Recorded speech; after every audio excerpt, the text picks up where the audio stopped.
میری کئی سالوں کی نمازیں اور روزے قضا ہیں تو ان کو ادا کرنے کا کیا طریقہ ہے؟ کئی سالوں کی نمازیں اور روزے ادا کر لیں، یہ طریقہ ہے، یہی طریقہ ہے، اس کے علاوہ اور کوئی طریقہ؟ جتنے سالوں کی نمازیں ہیں اتنے سالوں کی نمازیں پڑھیں۔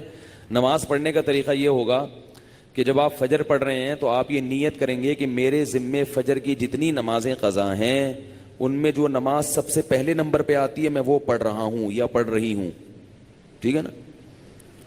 تو وہ آپ یہ نیت کریں۔ ظہر جب پڑھیں تو آپ کہیں میرے ذمے ظہر کی جتنی نمازیں قضا ہیں ان میں جو سب سے پہلی نماز ہے میں وہ پڑھ رہا ہوں۔ جب بھی نیت ہوگی تو یہی ہوگی۔ جب آپ دوبارہ فجر پڑھیں گے پھر آپ یہی نیت کریں گے میرے ذمے فجر کی جتنی نمازیں ہیں ان میں سب سے پہلی نماز، کیونکہ وہ جو آپ نے پڑھ لی ہے نا وہ تو ذمے میں رہی نہیں ہے، نہیں یاری نا، وہ تو ذمے میں رہی نہیں ہے، تو وہ خود بخود دوسری نماز پہلے نمبر پہ آ جائے گی ان نمازوں میں جو آپ کے ذمے میں ہیں، سمجھ رہے ہو؟ اسی طرح آپ ایک ڈائری میں نوٹ کر لیں کہ کتنے سال کی نمازیں، اندازہ ہی ہوگا، یقین تو نہیں ہو سکتا، کتنی سال کی فجر ہے۔ بعض لوگ فجر کم پڑھتے ہیں ظہر زیادہ پڑھتے ہیں تو وہ ظہر کم رکھیں فجر زیادہ رکھیں، ٹھیک ہے نا؟ تو جمعے کتنے آئے ہیں یہ سارا حساب کر کے ایک اندازہ ہی ہوگا، اس کا یقین نہیں ہو سکتا، تو اندازے سے کر لیں اور جتنی جتنی نمازیں پڑھتے جائیں ڈائری میں سے وہ کاٹتے جائیں۔ بعض لوگ ڈائری کا نظام نہیں رکھتے، حافظے پر اعتماد کرتے ہیں، وہ ساری زندگی کنفیوز رہتے ہیں، پڑھتے رہتے ہیں، ان کو یہ نہیں پتہ چلتا کہ ہوئی ہے کہ نہیں ہوئی ہے۔ اس لیے حافظے پر اعتماد نہ کریں، ڈائری میں باقاعدہ نوٹ کریں اور جتنی نمازیں ہوتی جا رہی ہیں ان کو کاٹتے چلے جائیں، تو انشاءاللہ یہ نمازیں آپ کی امام مہدی کے آنے سے پہلے پہلے، جس اسپیڈ سے آپ پڑھ رہے ہیں اس میں تو یہی ہے کہ امام مہدی کے آنے سے پہلے پہلے یہ نمازیں آپ کی امید ہے کمپلیٹ ہو جائیں۔ تو بھائی 24 گھنٹے میں کم از کم ایک دن کی نماز لازمی پڑھو، ایک دن کی بھی نہیں پڑھ رہے تو پھر گناہ ہونے کا خطرہ ہے بہت سخت، اور ایک دن کی اگر پڑھ رہے ہو تو اگر موت آ گئی تو وصیت کر کے جاؤ، تو اللہ کی رحمت سے امید ہے اللہ تعالیٰ معاف کر دیں، کیونکہ انسان اس سے زیادہ کا مکلف نہیں ہے نا۔ اب ایک دن میں 5 نمازیں فرض بھی پڑھنی ہے پھر قضا بھی پڑھنی ہے تو اور بھی تو کام کرنے ہیں نا۔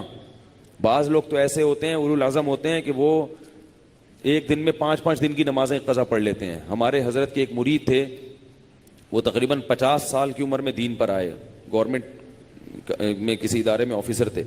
50 سال کی عمر میں جب آئے ہیں تو ایسا انقلاب آیا ان میں کہ انہوں نے 50 سال کی عمر میں عالم بھی بنے، وہ حافظ بھی بنے، اور میرا خیال ہے کتنے 40-50 سال کی قضائے عمری انہوں نے ایک سال میں نمٹا لی۔ ہم جب بھی جاتے تھے ہر وقت نماز پڑھ رہے ہوتے تھے یا تلاوت کر رہے ہوتے تھے اور مدرسے میں پڑھ بھی رہے ہوتے تھے، ایسا ٹائم کو مینیج کیا انہوں نے۔ تو ایسے لوگ بھی ہیں، لیکن بہرحال شارٹ ہیں ایسے لوگ، تو آپ ایسے نہ بنیں، اتنا ہی کر لیں کہ 24 گھنٹے میں کم از کم ایک دن کی۔ پھر قضاء عمری پڑھنے کا کوئی ٹائم متعین نہیں ہے، فجر کے وقت میں ظہر کی پڑھ سکتے ہو، ظہر کے وقت میں فجر کی پڑھ سکتے ہو، مکروہ وقت نہ ہو۔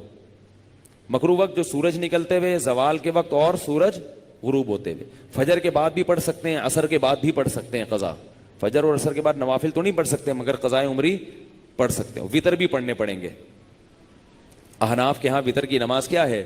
واجب ہے۔ اس پہ دلائل کیا ہیں یہ کل، کیونکہ آج کل کلپ ایسے آ رہے ہیں کوئی واجب کچھ نہیں ہوتا اور یہ سنت موقدہ کچھ نہیں ہوتا، یہ بھی آ رہے ہیں کلپ مارکیٹ میں، تو وہ نہیں، فجر کی سنتیں نہیں پڑھیں، بس فرائض پڑھیں گے، فرائض پڑھیں اور وتر پڑھیں، ٹھیک ہے نا؟ اور فرائض میں یہ آسانی ہے کہ تیسری اور چوتھی رکعت میں اگر کچھ نہ بھی پڑھیں تو بھی بول لینا چلے گا۔ فرض کی تیسری رکعت میں 3 دفعہ سبحان ربی الاعلیٰ کہنے کی بقدر کھڑے رہیں تو بھی نماز ہو جائے گی، ٹھیک ہے نا؟ تو فجر یعنی فرض کی تیسری اور چوتھی، وتر میں تیسری رکعت میں پڑھنا پڑے گا، فرض کی تیسری چوتھی رکعت میں چاہے آپ مختصر قرات کر لیں، تیسرا کلمہ پڑھ لیں تو یہ بھی ٹھیک ہے، بہتر ہے سورہ فاتحہ پڑھیں۔